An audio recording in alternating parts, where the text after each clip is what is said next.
नमस्कार। गिरीश गुप्ता के चैनल में आपका स्वागत है। थोड़े दिनों पहले ये खबर आई थी कि अडानी एंटरप्राइजेस वायर्स और केबल के क्षेत्र में उतरने जा रहा था और हमने उसके बारे में आपको ये बताया था कि अभी उसने एक कंपनी फॉर्म की है केवल, और उसकी कंपनी की पेड अप कैपिटल जो है वो मात्र 10 लाख रुपए है।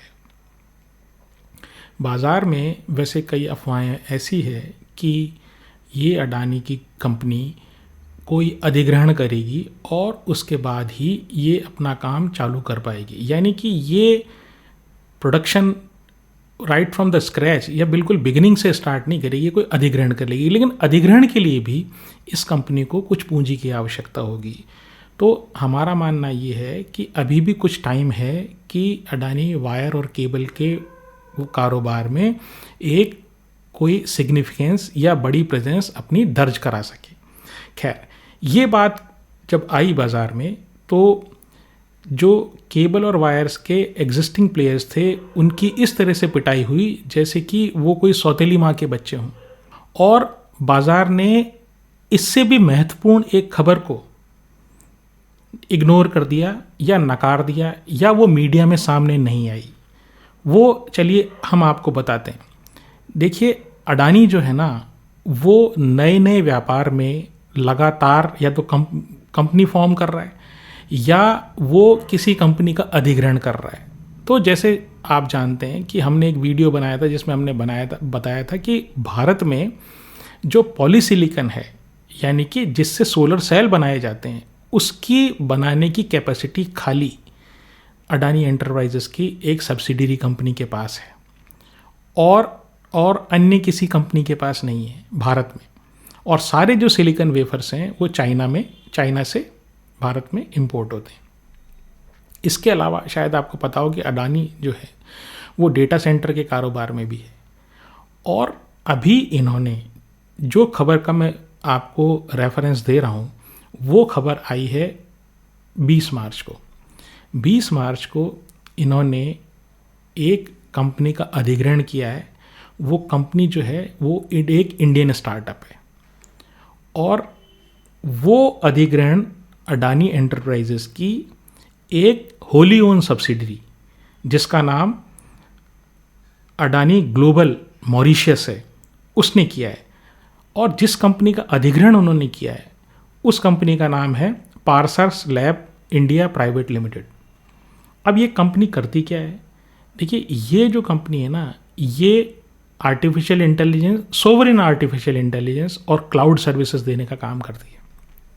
तो ये आर्टिफिशियल इंटेलिजेंस के बारे में अगर आप जानना चाहें तो एक हमारा नेटवर्क का वीडियो है, वो आप देख सकते हैं। उसमें हमने सरल शब्दों में ये समझाया कि आर्टिफिशियल इंटेलिजेंस क्या होता है।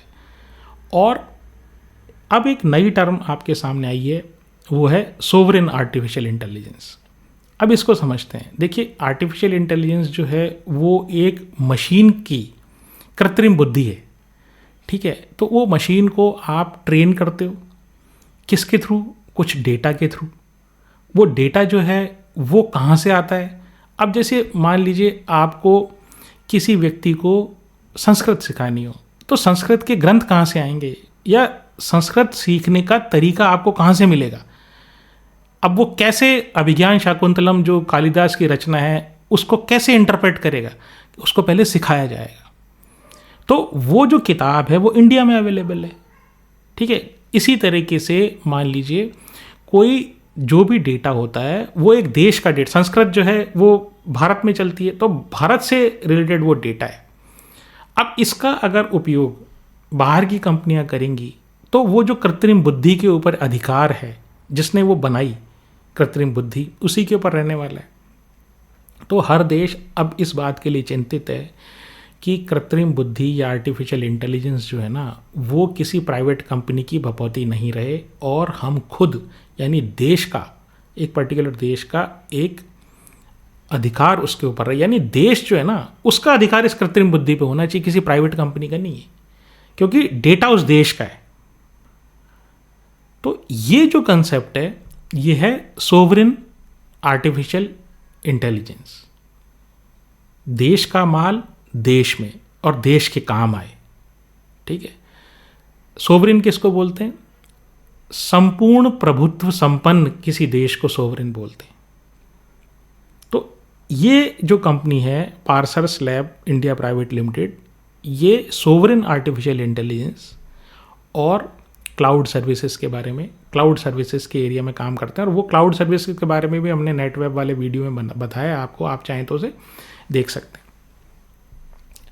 तो ये जो अडानी ग्रुप ने इनका अधिग्रहण किया है, तो वो किस कारण से किया है? देखिए, पार्सर्स लैब जो है ना, इसकी एक सब्सिडियरी है, उसका नाम है CoreEdge.io प्राइवेट लिमिटेड।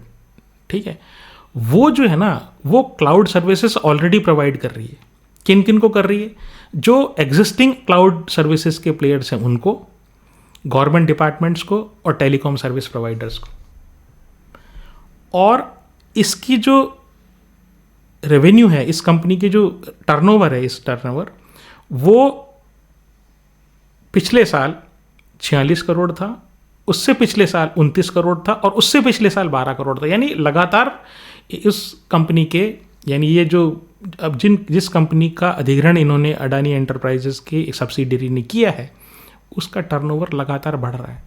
अब आप देखिए कि इन नवाचारों से अडानी एंटरप्राइजेस कहाँ कहाँ एंटर कर रहा है। ये जानकारी आपके लिए इसलिए आवश्यक है कि जब भी कोई नया शेयर आपके जानकारी में आए, तो इस आलोक में, इन सब चीज़ों के आलोक में आप उसको इवेल्युएट कर सकें। ये सारी खबरें जो मेन स्ट्रीम मीडिया है इसमें आपको नहीं मिलेगी, क्योंकि इसको सुनने वाले दर्शक बहुत कम है। यानी सीरियस इन्वेस्टर्स जो है ना, वो बहुत कम है। तो इसलिए आर्टिफिशियल इंटेलिजेंस ना लोगों को समझ में आती है, ना लोगों को इंटरेस्ट है। लेकिन जितने भी इंटेलिजेंट इन्वेस्टर है, जो भी समय से आगे रहने वाले इन्वेस्टर हैं, वो इन सब चीज़ों को समझते हैं और समझने के बाद वो विभिन्न कंपनियों को इस आलोक में एनालाइज भी करते हैं और पहले से वो किसी इन्वेस्टमेंट के लिए तैयार होते हैं। किसी भी शेयर को खरीदने और बेचने की राय मेरी नहीं है। तो मैं आपको सिर्फ ये जानकारी दे रहा हूँ कि क्या क्या नवाचार अडानी एंटरप्राइजेस कर रहा है। मेरा आपसे अनुरोध है कि अगर आपको मेरी ये प्रस्तुति पसंद आती हो तो आप चैनल को सब्सक्राइब करें, वीडियो को लाइक करें और शेयर करें। और अगर आपको कोई कमेंट करना हो या किसी कंपनी के बारे में जानना हो तो आप कमेंट सेक्शन में कमेंट करके पूछ भी सकते हैं। अब प्रश्नोत्तर ले लेते हैं। तो विकास सारस्वत जी जो हैं वो इंदौर से पूछते हैं वेंट इंडिया के बारे में, WENDT, वेंट इंडिया। तो देखिए, ये कंपनी जो है ना वो अब्रेसिव बनाती है। अब अब्रेसिव क्या चीज़ होती है? अब्रेसिव, जैसे अपन घर बनाते हैं तो जो उसमें फ्लोरिंग होती है, आजकल तो क्या टाइल्स लगने लग गई, लेकिन पहले के टाइम में अगर आपने देखा हो तो जनरली या तो चिप्स की फ्लोर होती थी या मार्बल की फ्लोर होती थी या ग्रेनाइट की फ्लोर होती थी। तो वो उसको क्या किसी ग्राइंडर से घिसा जाता था, चाहे हैंड ग्राइंडर से हो चाहे एक मशीन आती थी, उस तरीके ग्राइंडर से घिसा जाता था। तो वो जो घिसने वाली जो चीज़ होती है ना, उस चीज़ को एब्रेसिव बोलते हैं। अब अब्रेसिव पत्थर को भी घिसता है, मेटल को भी घिसता है, प्लास्टिक को भी घिसता है, कई तरह के उपयोग इसके होते हैं। तो ये जो वेंट इंडिया है ये 3 एरियाज़ में है। एक सुपर एब्रेसिव बनाती है। अब सुपर एब्रेसिव क्या होता है? एब्रेसिव रेगमाल होता है ना, अपना रेगमाल, ठीक है, सैंड पेपर जिसको बोलते हैं, वो भी एक एब्रेसिव का रूप है। जिससे अपन, जैसे रंगाई पुताई घर में करवाते हैं तो अपन दीवारों को जिससे घिसते हैं, तो वो भी एब्रेसिव है, रेगमाल या सैंड पेपर। तो ये सुपर एब्रेसिव क्या हुआ? सुपर एब्रेसिव वो एब्रेसिव है जो किसी भी हार्ड से हार्ड मटेरियल को भी घिस सके। कई इंडस्ट्री में कई नवाचार हो रहे हैं, तो हार्ड से हार्ड मेटल, हल्के से हल्का मेटल, मतलब हार्ड भी बहुत है और हल्का भी बहुत है। तो इस तरह के मेटल और इस तरह के प्लास्टिक्स जो है ना वो बाज़ार में आ रहे हैं। तो उनकी घिसाई या उनकी पॉलिशिंग वो बड़ी डिफ़िकल्ट होती है। तो उसके लिए सुपर एब्रेसिव बनाते हैं और सुपर एब्रेसिव में ये कंपनी जो है ना ये मार्केट लीडर है। इसके अलावा ये सुपर एब्रेसिव को एक्सपोर्ट भी करती है UK, US, जर्मनी में। और सुपर एब्रेसिव के नए नए एप्लीकेशंस के एरिया में ये जा रही है। जैसे नए एप्लीकेशंस क्या आ रहे हैं, मेडिकल इक्विपमेंट जो है ना वो नए नए मटेरियल से बन रहे हैं, तो उनके लिए फिर कंज्यूमर इलेक्ट्रॉनिक्स के जो पार्ट्स हैं उनके लिए ये एब्रेसिव बनाते हैं। घिसाई, उसकी सफाई, उसकी चमकाहट, उसकी पॉलिश करने के लिए तो सुपर एब्रेसिव। फिर एक ग्राइंडिंग मशीन भी बनाती है। अब ग्राइंडिंग मशीन क्या हुआ, मतलब फैक्ट्रीज में जब आप ये तो सिर्फ एक कंपोनेंट है, ठीक है, वो किसी मशीन में आप फिट कर दो और वो जो मशीन है ना वो उससे फिर आप घिसाई कर दो। पूरी की पूरी मशीन भी बनाते हैं। पूरी किस कहाँ का आती, स्टील इंडस्ट्री में काम आती है, फिर सिरेमिक इंडस्ट्री में आपके काम आती है, जैसे टाइल्स वगैरह, वहाँ पर ये मशीनें काम आते हैं। उसके बाद ये जो है ना ये एक प्रेसिशन प्रोडक्ट्स भी बनाते हैं। प्रेसिशन प्रोडक्ट्स का मतलब कि जैसे ऐसे प्रोडक्ट्स जिनको बहुत ही एक्यूरेटली बनाना आवश्यक है। जैसे मान लीजिए 2 बेयरिंग्स लगी हुई हैं, है ना, बेयरिंग होती है। अब उन दोनों के बीच में आपको कोई गैप रखना है। वो गैप किस कारण से रखा जाए, ताकि वो दोनों प्रॉपरली फंक्शन करें, अपनी अपनी जगह पर रहें और वो प्रॉपरली फंक्शन करें। तो उसके बीच में रखने के लिए एक कोई टुकड़ा होता है जिसको गैप पीस बोलते हैं, ठीक है। तो गैप पीस उनके बीच में रखते हैं ताकि ये जो बेयरिंग है ना आपस में टकराए नहीं, अपनी अपनी जगह रहें। तो बड़ा एक्यूरेटली उसको बनाया जाता है। तो ये चीज़ भी ये बनाते हैं।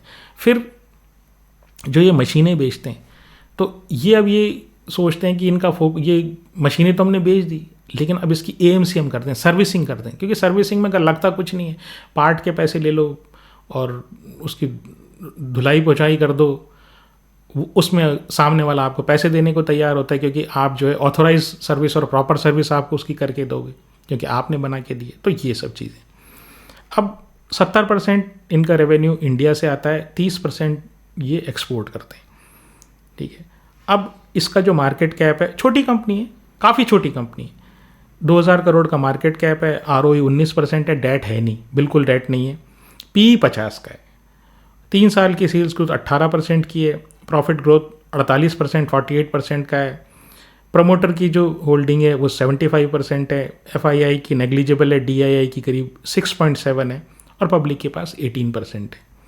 अब आपने जो क्वेश्चन पूछा वो एक पर्टिकुलर भाव पे पूछा और आपने कहा कि भाई मुझे क्या करना चाहिए। देखिए, ये कंपनी में कोई खराबी नहीं है, ठीक है। ऐसी कंपनीज आपको, अगर आपने लोअर लेवल पे ले रखा है ना, मुझे पता है आपने ले रखा है, तो अगर आपने लोअर लेवल पे ले रखा है ना, तो इसको आप बेचने की कोशिश मत कीजिए। ये शेयर्स वापस मिलते नहीं हैं, क्योंकि अभी भी देखिए इतना गिरने के बाद भी इसका 50 के PE के नई खरीद लायक तो ये नहीं है। लेकिन चूंकि आपने पहले से ले रखा और आपको ये डर है कि क्या पता इससे नीचे नहीं चला जाएगा, ये ऐसी कंपनीज जो हैं ये यूनिक कंपनीज हैं, इनको आसानी से सब्स्टिट्यूट करना बड़ा मुश्किल है, ठीक है। निर्णय आपको खुद को लेना है विकास जी, निर्णय आपको खुद को लेना है। मैं आपके सामने फैक्ट्स रख रहा हूँ कि ऐसी कंपनीज जो है ना जिनकी यूनिक प्रोडक्ट हो, जिनका यूनिक प्रोडक्ट हो, तो ऐसी कंपनीज को जब हाथ में एक बार लोअर लेवल से आ जाए ना, तो उसको फिर पकड़ के रखना चाहिए और वो तो नई पीढ़ी को ही देना चाहिए, जब तक कि कोई उसमें बर्बादी के आसार नहीं आ जाए, जो मुझे ऐसा लगता नहीं जो इसमें आएंगे। डेट है नहीं इनके पास, ठीक है, ROE ठीक ठाक है और बड़े लंबे समय से कर रहे हैं। और शुरू में ये जर्मन कंपनी थी, फिर वहाँ यहाँ पे खटाऊ ने ले लिया, फिर उसके बाद ये मुरुगप्पा ग्रुप के पास आ गई। तो इस तरह की चीज़ें, तो परेशान मत हो, ये मतलब निर्णय आपको लेना है, बाकी कंपनी में कोई खराबी नहीं है। टीना शाह जी जो हैं वो आरती इंडस्ट्रीज़ के बारे में पूछते हैं, तो देखिए टीना जी वो तो हमने कल बता ही दिया, और आरती इंडस्ट्री के बारे में, एनवायरो इंफ्रा इंजीनियर्स के बारे में ये पूछते हैं। तो देखिए ये जो कंपनी है इसका IPO ही नवंबर 2024 में आया है। तो मैंने जैसे हमेशा कहता हूँ कि कम से कम 3-4 क्वार्टर के, 1 साल के रिजल्ट एक बार आप देख लें और उसके बाद आपको मतलब निर्णय लेने में आसानी होती है। तो अभी तो ये इसका कुछ अता पता, मतलब इसके बारे में कुछ कमेंट करना मुश्किल है। वैसे ये क्या है, एक यूनिक सेक्टर में काम करती है जो वाटर रिसाइकलिंग है, जैसे वेस्ट वाटर की रिसाइकलिंग है और आपका सीवेज वाटर की रिसाइकलिंग है, इस सब में है, ठीक है। तो ठीक है, फिल्ट्रेशन वाली कंपनी है, पानी की कमी हो ही रही है, लेकिन परफॉर्मेंस एक बार देखिए, ठीक, बेसिकली ठेकेदार कंपनी है ये। तो इसलिए एक बार परफॉर्मेंस देख लें आप और उसके बाद निर्णय करें। एक तीसरा जो आपने क्वेश्चन पूछा है वो पूछा है बारबेक्यू नेशन के बारे में। तो देखिए ये जो है ना, ये एक रेस्टोरेंट चेन है जैसे आप जानते हैं, लेकिन बारबेक्यू नेशन के दिमाग के बाद से क्या ध्यान में आता है कि भाई ये नॉन वेज बनाने वाली कंपनी, लेकिन ये सर्व करते हैं वेज और नॉन वेज दोनों मेनू है इनके पास। दूसरी बात ये कि ये डाइन इन यानी इनके रेस्टोरेंट भी है और ये टेक अवे भी करते हैं, मतलब पैक करा के आप ले जाएं। 226 रेस्टोरेंट है और 177 तो है मेट्रोज़ और टीयर 1 सिटीज़ में, और जो 50 है ना वो इनके इसमें टीयर 2 और टीयर 3 सिटीज़ में इनके हैं। अब इनका जो डाइन इन का जो बिज़नेस है ना वो उससे रेवेन्यू आता है 84% और टेक अवे से जो बिज़नेस आता है वो आता है 16%। तो टेक अवे का जो रेवेन्यू है ना वो तो जनरली बढ़ रहा है और डाइन इन वाला जो है ना उसका रेवेन्यू घट रहा है। उसका कारण क्या है? देखिए उसका कारण ये है कि लोग बाग जो है ना रेस्टोरेंट में जब जाते हैं तो वो जो है उसमें एक एक्सपीरियंस करने के लिए जाते हैं, खाने के लिए नहीं जाते। तो एक बार जाएगा आदमी, 2 बार जाएगा, पहली बात तो जाने वाले लिमिटेड होते हैं, उसके बाद जो जाते हैं वो एक एक्सपीरियंस जब उनको हो जाता है ना 1 या 2 बार का, तो उसके बाद वो जाना पसंद नहीं करते। तो नया नया ग्राहक कहाँ से लाएंगे? तो इसलिए क्या है कि टेक अवे की जो पॉपुलैरिटी है वो तो स्विगी, जोमेटो और जो ऑनलाइन फूड डिलीवरी है वो उसके थ्रू हो ही जाता है सब कुछ। तो वहाँ पर वो जो चलन है ना वो ज़्यादा हो रहा है, वो ज़्यादा तेज़ी से बढ़ रहा है। खैर अभी रिसेंटली इनकी सेल है ना वो फ्लैट है और 2 साल में भी बहुत ज़्यादा कोई इनकी अच्छी परफॉर्मेंस नहीं। मार्च 2024 में तो नेट लॉस था, कैश फ्लो भी नेगेटिव है, प्रमोटर के पास 33% है, एफआईआई के पास 13% है जो डाउन हो रही है, डीआईआई के पास 26% है जो थोड़ी सी ज़्यादा हो रही है, और जो पब्लिक के पास है 28% वो थोड़ी बड़ी है। तो क्या है कि ये क्या है, हालांकि ये लोग लीज़ के ऊपर काम करते हैं, मतलब लीज़ लेते हैं ये, मतलब रेस्टोरेंट खुद के नहीं है, किराए पे लेते हैं और किराए पे लेने के बाद ऑपरेट करते हैं। लेकिन मतलब इस एरिया में एक तो कंपटीशन बहुत है और ये जो आपका किराया और ये जो ताम झाम आप लेके बैठते हो ना, जो रेस्टोरेंट बना के बैठते हो, खर्चा बहुत है। और किसी नए रेस्टोरेंट को इस्टेब्लिश करना और नए शहरों में इस्टेब्लिश करना और उसके बाद उसको चलाना और उसकी खर्चा ऑपरेटिंग कॉस्ट निकालना उसकी थोड़ा सा डिफ़िकल्ट है। और इसका जो ब्रांड है ना वो कई ब्रांड से compete करता है, मतलब जो कई आप किसी भी टीयर 1 टीयर 2 सिटी में अगर आप देखेंगे तो बहुत सारे इस तरह के अच्छे लोकल रेस्टोरेंट भी होते हैं, तो उनसे भी कंपटीशन है। तो थोड़ा सा इनको जो है ना सेल्स में प्रॉब्लम है, और जब तक ये सेल्स में प्रॉब्लम दूर नहीं होगी तब तक क्या है, इस शेयर का भाव बढ़ने वाला है नहीं। तो बस मैं यही कहूँगा कि ठीक है, ब्रांड तो है लेकिन परफॉर्मेंस नहीं है इसकी। मंगल मल जी जो हैं वो ये कहते हैं कि गाँव में तेज़ी से पक्के मकान बन रहे हैं, इससे पता लगता है कि इंडिया ग्रो कर रहा है। मुझे लगता है कि अगर कोई देश तरक्की करता है तो पावर कंजम्पशन भी बढ़ता है। पावर रिलेटेड स्टॉक्स के बारे में बताने की कृपा करें। तो देखिए ये बिल्कुल सही बात है कि जैसे जैसे कोई देश बढ़ता है वैसे वैसे पावर का कंजम्पशन भी बढ़ता है, और उल्टा भी यही है। पावर का कंजम्पशन, प्रति व्यक्ति पावर का कंजम्पशन किसी देश की तरक्की का एक इंडिकेटर या संकेत है। तो ये बात जो है आपकी सही है। अब बात करते हैं पावर स्टॉक्स की। देखिए पावर स्टॉक्स में एक प्रॉब्लम है। दो चीज़ें ऐसी हैं जो सरकार जो है ना, वैसे तो काफ़ी चीज़ों को सरकार नियंत्रित करती है, लेकिन 2 चीज़ें ऐसी हैं जिनको सरकार बहुत कड़ाई से अपने नियंत्रण में रखती है। एक है बिजली और एक है पानी। पानी की जो हालत है ना वो और भी ख़राब है, क्योंकि पानी जो है ना आदमी के जीवन के लिए आवश्यक है। इसलिए पानी के दाम या पानी की जो अवेलेबिलिटी है ना आप किसी व्यक्ति के लिए कम नहीं कर सकते। लेकिन बिजली के लिए साथ ऐसा नहीं है। तो बिजली में पानी के कंपैरिजन में थोड़ा सा कम रेस्ट्रिक्शन है। फिर क्या है, इस सेक्टर में जो एक बड़ी प्रॉब्लम है ना, वो एक तो लॉसेज हैं। जैसे आपने जो बिजली का उत्पादन किया, वहाँ से जब आप शहर तक जहाँ वो कंज्यूम हो रही है वहाँ तक जब आप लाएंगे तो कैसे लाएंगे? तो आप तारों के थ्रू लाते हैं। तो वो तारों के थ्रू जब लाते हैं तो उसमें तार गर्म हो जाते हैं, तो बिजली की उसमें क्षति हो जाती है। तो जैसे मान लीजिए आपकी 100 यूनिट बिजली आपने पावर प्लांट से भेजी, अब हो सकता है यहाँ आके वो 80 रह गई, तो वो 20 का बीच में नुकसान हो गया।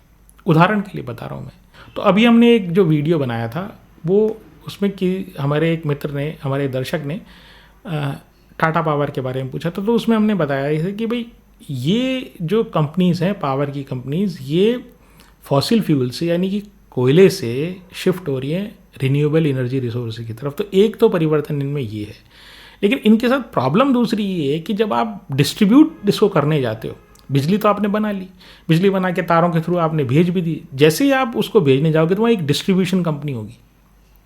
वो अधिकतर शहरों में, कुछ शहरों को छोड़ के अधिकतर शहरों में वो सरकारी कंपनियाँ हैं। तो उनको किसी भी सरकार को सस्ती रेट पे बिजली चाहिए होती है, तो वो क्या करते हैं कि बिजली तो खरीद लेते हैं। एक तो पेमेंट की प्रॉब्लम आती है, दूसरी बात क्या है कि जो इलेक्ट्रिसिटी रेगुलेटरी अथॉरिटी है जो बिजली की दरों को निर्धारित करती है, वो एक दर फिक्स कर देती है कि आपकी उत्पादन का इतना %, ठीक है, आपकी कॉस्ट आई 10 रुपये, वो ये कहेगा कि भाई 10 रुपये पे आप 10% जोड़ दो, ठीक है, तो आपके हो गए 11 रुपये। तो 11 रुपये से ज़्यादा आप चार्ज नहीं कर सकते। तो रेस्ट्रिक्टेड प्राइसिंग है इसमें। तीसरा क्या है, ये लंबा इलेक्ट्रिक जितने भी बिजली वाले, क्योंकि जैसे मैंने आपको बताया पिछले वीडियोस में कईयों में बताया कि बिजली को आप स्टोर नहीं कर सकते। वो सेल्स में स्टोर कर सकते हो आप, ग्रिड में स्टोर नहीं कर सकते। ग्रिड में तो आपको उसको बहानी पड़ेगी। तो वहाँ पर होता क्या है कि एक ओपन मार्केट जो इलेक्ट्रिसिटी एक्सचेंजेस हो उसके थ्रू आप ओपन मार्केट में सेल कर सकते हो, और एक कुछ आपको फिक्स प्राइस पे सेल करनी पड़ती है, जैसे जहाँ पर आपका अरेंजमेंट होता है किसी डिस्ट्रीब्यूशन कंपनी से उससे। तो वहाँ पर क्या होता है कि जब आप ओपन मार्केट में आप जितनी ज़्यादा सेल कर सकते हो उतना बढ़िया। तो जो दो बिजनेसेस हैं, यानी कि डिस्ट्रीब्यूशन वाला बिजनेस, क्योंकि डिस्ट्रीब्यूशन में तो आपके क्या है, जितने कनेक्शन है ना उसमें आप चोरी वगैरह नहीं होनी चाहिए उसमें, तो आप बड़ा सतर्क रहते हो। तो जितनी यूनिट आपके पास आई उसको आपने आगे डिस्ट्रीब्यूट कर दिया और उसके पैसे चार्ज कर दिए, तो फिक्स्ड आपको मिल गया, क्योंकि खरीदने की प्राइस फिक्स है और जो कंज्यूम हुई उसका प्राइस जो है वो डिसाइडेड है। तो अगर आपने चोरी को प्रोटेक्ट कर लिया और ग्रिड को प्रॉपरली मेंटेन कर लिया, और शहर के ग्रिड को आपने प्रॉपर मेंटेन कर लिया, तो अच्छा बिजनेस है। तो डिस्ट्रीब्यूशन कंपनीज जो होती है ना, वो एक ठीक ठाक सा बिजनेस है। और दूसरा जो जनरेशन में आप ये देखिए कि कितना वो कंपनी है ना, वो आउटसाइड यानी ओपन मार्केट में सेल करने में सक्षम है। तो वो जो कंपनी है ना वो बेनिफिट में रहती है। अब उपाध्याय ट्रेडिंग जी जो हैं वो सिगाची इंडस्ट्रीज़ के बारे में पूछते हैं। तो देखिए, सिगाची इंडस्ट्रीज़ जो है ना, ये माइक्रो क्रिस्टलाइन सेल्यूलोस बनाती है। अब ये क्या बला है ये माइक्रो क्रिस्टलाइन सेल्यूलोस? तो देखिए, ये सेल्यूलोस जो होता है ना वो प्लांट से निकलता है। अब प्लांट क्या मतलब, ये जितने पेड़ पौधे जो है ना, जो ये सख्त हो जाते हैं ना, दरख्त जो है सख्त हो जाते हैं, तो वो किसके कारण होते हैं? वो उसमें एक फाइबर होता है, उस फाइबर को आप ये समझ लें उसको सेल्यूलोस बोलते हैं सिंपल तरीके में, ठीक है। तो दूसरा ऐसे समझ लें कि जैसे अपन कोई फल या सब्जी खाते हैं तो उसमें से जो उसका हार्ड पार्ट होता है ना, जो अनडाइजेस्टेड रह जाता है, जो लेकिन हमारे डाइजेशन के लिए अच्छा होता है, वो चीज़ जो है ना, वो चीज़ सेल्यूलोस है। तो ये जो है माइक्रो क्रिस्टलाइन सेल्यूलोस या MCC, ये जो है ये कंपनी बनाती है और इसकी वर्ल्ड में कई इंडस्ट्रीज़ में डिमांड है। तो इसकी खास बात क्या है? तो देखिए, ये क्या काम आती है पहले ये समझ लेते हैं। फार्मा इंडस्ट्री में काम आती है, तो क्या बाइंडर के काम आती है। वो जो गोलियां वगैरह जो है ना, वो उनको जब प्रेस करते हैं, मतलब आपने पाउडर ले लिया, उसमें ये सब माइक्रो क्रिस्टलाइन सेल्यूलोस MCC मिला दिया, और जब उसको प्रेस करते हैं तो बाइंडर का काम करती है, ठीक है। जैसे अपन किसी चीज़ में गुड़ मिला देते हैं ना, जैसे बेसन का लड्डू आपने बनाया तो उसमें चीनी की चाशनी मिला के जब आप डाल देते हो तो वो गोला बन जाता है, ठीक है। अगर कोई चीनी नहीं डालोगे या गुड़ नहीं डालोगे तो वो इतना बंधेगा नहीं वो, तो वो बाइंडर का काम। तो दवाइयों में बाइंडर का काम। फिर फूड में भी यही काम आता है। जो लो कैलोरी फूड वगैरह जो आते हैं ना, उनमें क्या है कि इस फाइबर के ये MCC को डाल देते हैं, उसे पाउडर में मिक्स कर देते हैं। तो जब आदमी उसको खाता है तो ऐसा लगता है कि हाँ मेरा पेट भरा हो। जैसे सलाद अपन खा लें पहले, खाने से पहले तो अपना पेट ऐसा लगता है ना भरा भरा सा, तो खाना कम खा पाते हैं। तो वो सिस्टम है तो फूड में। और कॉस्मेटिक्स में भी उसके थिकनेस को बढ़ाने के लिए कॉस्मेटिक्स की मटेरियल तो कम होता है, इसमें ये MCC आप मिला दो तो लगता है हाँ बड़ा कितना थिक क्रीम है, ये कितनी मोटी क्रीम है। क्रीम का असली इंग्रेडिएंट तो बहुत कम होता है ये चीज़। तो ये जो सिगाची इंडस्ट्रीज़ है ये 60 ग्रेड के ग्रेड का मतलब क्या है, छोटे क्रिस्टल, बड़े क्रिस्टल, उससे बड़े क्रिस्टल, उससे बड़े के, तो 60 तरह के, आप ये समझे 60 तरह के दाने। अब ये दाने ऐसे नहीं, वो तो माइक्रो क्रिस्टलाइन है, मतलब आँखों से देखे भी नहीं जा सकते, इस तरह का ये पाउडर है। तो ये सब चीज़ें तो वर्ल्ड में one of the largest manufacturer है इस माइक्रो क्रिस्टलाइन सेल्यूलोज का।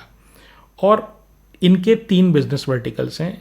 कुछ API भी बनाते हैं, जैसे हमने पिछले वीडियोस में भी बताया कि API का मतलब एक्टिव फार्मास्यूटिकल इंग्रेडिएंट्स, यानी दवाई का जो एक्चुअल कंटेंट होता है ना, वो भी कुछ बनाते हैं। तो 75% तो ये MCC की सेल से इनका रेवेन्यू आता है। 10% जो है ये कुछ फार्मा इंडस्ट्री होते हैं ना, उसके प्लांट्स जो होते हैं उसकी ऑपरेशन एंड मेंटेनेंस भी लेते हैं। अब देखिए ये ऐसा क्यों करते हैं, वो इसलिए करते हैं, इनकी जो पहले लिगेसी बिजनेसेस थे ना, ये कंपनी कई स्टेजेस से गुजरी है, और उस गुजरने के बाद जो है ना वो अभी प्रेजेंट फॉर्म में आई है। तो इनके लेगेसी बिजनेस, पुराने बिजनेस हैं, वो चल रहे हैं। तो ये O&M फार्मा प्लांट्स के O&M में लेते हैं, जिससे 10% इनका रेवेन्यू आता है, और बाकी कुछ API जो बनाते हैं जैसे मैंने कहा उसमें से आता है। अब मार्केट कैप जो है ना इसका, ये 1300 करोड़ का है, और डेट टू इक्विटी जो है वो 0.29 है, यानी हर 100 रुपये पे इनका 29 रुपये कर्जा है। ROE 16% ठीक है। PE जो है 19 का है, वो भी ठीक है। अब 3 साल की सेल 27% है, और 3 साल का जो प्रॉफिट है ना 24% है। अब आप ये देखिए इसमें प्रॉब्लम क्या है। सारी चीज़ अच्छी लग रही है ना, इसमें प्रॉब्लम क्या है। इसमें प्रॉब्लम देखिए ये है कि जैसे मार्च 2024 का जो इनका प्रॉफिट था ना, ये 57 करोड़ प्रॉफिट है, और जो रिसीवेबल्स हैं वो रिसीवेबल्स इनके 65 करोड़ के हैं। मतलब 57 करोड़ का प्रॉफिट दिखा रहे हो और 65 करोड़ के रिसीवेबल दिखा रहे हो आप। इसका मतलब इनको बेचने में परेशानी हो रही है, क्योंकि जैसे O&M का बिजनेस है या API का बिजनेस है वो तो बहुत कम है, और ज़्यादातर 75% इनका माइक्रो क्रिस्टलाइन सॉलिड्स के सेलिंग से ही आ रहा है। तो भाई इतना बड़ा, और जहाँ तक मुझे ध्यान है 180 दिन का इनका कैश कन्वर्जन साइकिल है। 6 महीने में पैसा वापस आता है, माल बेचने के बाद 6 महीने के बाद पैसा आता है। मतलब जहाँ से शुरू हुआ पैसा और वापस अब प्रॉफिट लेके जब वापस आता है तो 6 महीने लग जाते हैं, 180 दिन। और दिसंबर 2022 से प्रमोटर होल्डिंग जो है ना वो गिर रही है, और अभी जो है ना प्रमोटर होल्डिंग 44% है, और दिसंबर 2022 में करीब 48% थी। FII DII के पास कुछ नहीं है, 44% प्रमोटर के पास है, और बाकी 56% पब्लिक के पास है। तो इसमें जो प्रमोटर की होल्डिंग कम हो रही है, रिसीवेबल्स बढ़ रहे हैं, प्रॉफिट खाली दिखा रही है, तो थोड़ा सा इशू है इसमें। ठीक है, ऊपर से फाइनेंशियल देखेंगे ना तो आपको कोई दिक्कत नज़र नहीं आएगी, लेकिन ये जो दिक्कतें हैं ना, ये दिक्कतें कि आपका रिसीवेबल इतना ज़्यादा है कि आपके प्रॉफिट से भी ज़्यादा आपके रिसीवेबल्स हैं, नेट प्रॉफिट से ज़्यादा आपका रिसीवेबल्स हैं। ये इसमें एक रेड फ्लैग है। तो इसलिए जो इसका भाव जो है ना आप लगातार डाउनवर्ड जर्नी में देखेंगे। आज जितने भी शेयर की हमने जिक्र किया उसमें मेरी कोई ख़रीद या फ़रोख्त की बात, कोई राय नहीं है। आप कृपया अपने फाइनेंशियल एडवाइज़र से पूछ के ही इन शेयरों की खरीद फरोख्त का निर्णय करें। और अगर आप मेरी बात से इन्फ्लुएंस होकर इन शेयर्स की खरीद फरोख्त का निर्णय लेते हैं तो आपको शेयर बाज़ार में नुकसान हो सकता है। तो आज के लिए इतना ही। नमस्कार, धन्यवाद, जय हिंद।